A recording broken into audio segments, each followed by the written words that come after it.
রাজ্যে ঘটে চলা সাম্প্রদায়িক হিংসা রুখতে এবার প্রতিবাদে সামিল অখিল ভারতীয় সন্ত সমিতির সাধু সন্ন্যাসীরা।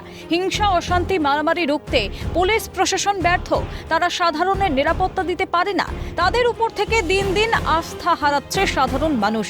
দাবি অখিল ভারতীয় সন্ত সমিতির সাধু সন্ন্যাসীদের।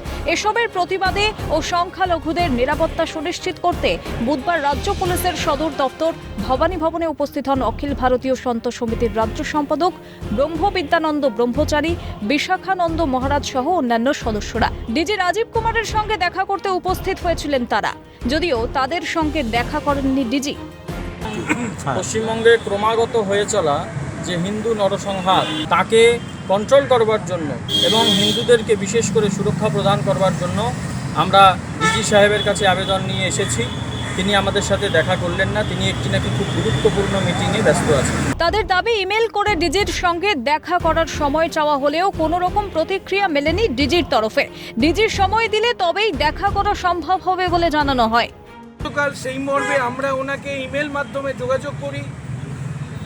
আজকে আমরা যাওয়ার পর এটা জানতে পারি, এটা শুনতে পারি যে ওনার যখন সময় হবে তখন উনি আমাদের ডাকবেন। আমাদের তখন প্রশ্ন ছিল, তাহলে ওনার যদি সময় না হয় আমরা কি ডাক পাবো না? আর এদিকে হিন্দুর রক্তে গোটা বাংলার মাটি কি পিচ্ছিল হয়ে যাবে? এই প্রশ্নটা রয়েছে। এইবার আমরা বসে থাকবো না, আমরা কোনো না কোনো মুভমেন্ট নেব। এমতাবস্থায় আগামী এক সপ্তাহের মধ্যে অখিল ভারতীয় সন্ত সমিতির সদস্যদের সঙ্গে ডিজি দেখা না করলে ভবানী ভবনের গেটে অবস্থান করার হুঁশিয়ারি দেওয়া হয় সন্ন্যাসীদের তরফে। ইতিমধ্যেই দেশের প্রধানমন্ত্রী এবং রাষ্ট্রপতির কাছে সংগঠনের তরফে চিঠিও পাঠানো হয়েছে। চিঠিতে রাষ্ট্রপতি শাসন জারির আবেদন জানানো হয়েছে।